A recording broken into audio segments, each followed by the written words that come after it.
Cherchons maintenant à introduire le premier principe de la thermodynamique. Alors, ce qui différencie un principe, par exemple, d'une loi, d'une règle, d'un théorème, c'est que un principe est toujours vrai, mais qu'il n'a jamais pu être démontré. C'est un petit peu comme la constitution de la physique, un cadre dans lequel on va pouvoir construire des lois, des théorèmes et d'autres types de relations qui permettent de décrire le monde. Du coup, le premier principe de la thermodynamique est un de ces principes fondamentaux de la physique qui n'a pas besoin d'avoir des hypothèses validées pour être vrai. Il est toujours vrai, il est toujours considéré comme vrai. Et c'est une des difficultés pour pouvoir définir correctement un principe, c'est justement son application très large qui rend difficile le fait de formaliser le principe. Donc on va y aller étape par étape pour pouvoir définir ce premier principe de la thermodynamique. Et je vous propose de commencer par se placer dans un cadre très précis, d'expliquer dans ce cadre très précis le premier principe de la thermodynamique, voir comment on peut le formaliser, l'utiliser, et on arrivera ensuite à une généralisation de ce principe et une façon d'exprimer cette généralisation du principe. Alors le premier principe de la thermodynamique, c'est un principe qu'on appelle souvent le principe de conservation de l'énergie.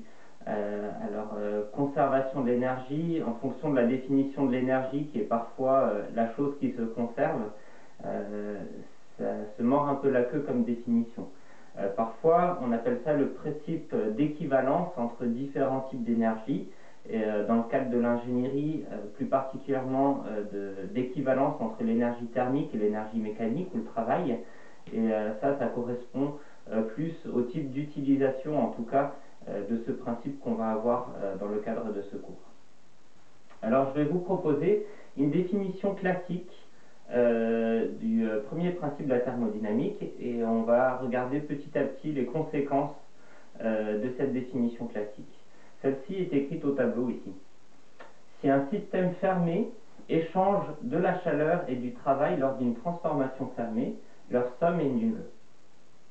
Alors si on regarde un petit peu le sens de chacun des termes là-dedans, on parle d'abord d'un système fermé. La définition d'un système fermé, c'est un système qui ne peut pas échanger de matière entre l'intérieur du système et le milieu extérieur. Donc pas d'échange de matière ou d'échange de masse, mais possibilité d'échanger de l'énergie avec le milieu extérieur. Et en particulier, ici on mentionne deux types d'énergie qui peuvent être échangés entre notre système et le milieu extérieur. C'est de la chaleur, c'est-à-dire de l'énergie thermique, et du travail, c'est-à-dire de l'énergie mécanique. Donc on a un système fermé qui peut échanger ces deux types d'énergie avec l'extérieur et qui va réaliser une transformation fermée. Alors par définition, une transformation fermée, c'est une transformation dont l'état initial est identique à l'état final. En d'autres termes, on pourrait dire par exemple que l'état initial de notre système sera noté A. Ce système va subir une certaine transformation qui va l'amener de nouveau au même état initial, au même état final que l'état initial de nouveau A. Alors une façon de formaliser cette phrase ou cette définition, on peut dire que pour un système fermé, la somme de la chaleur, alors la chaleur on la note généralement avec la lettre Q, depuis l'état initial jusqu'à l'état final, et là j'utilise la même lettre pour l'état initial et pour l'état final, ce qui permet de matérialiser le fait que c'est une transformation fermée. Donc la somme de la chaleur plus du travail pendant cette transformation, donc W pour le travail, est égale à 0.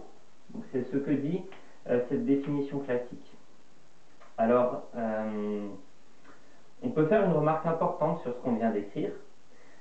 C'est que si jamais au moins une de ces deux grandeurs, c'est-à-dire l'échange de chaleur ou de travail, est positif, ça veut dire que l'autre sera négatif.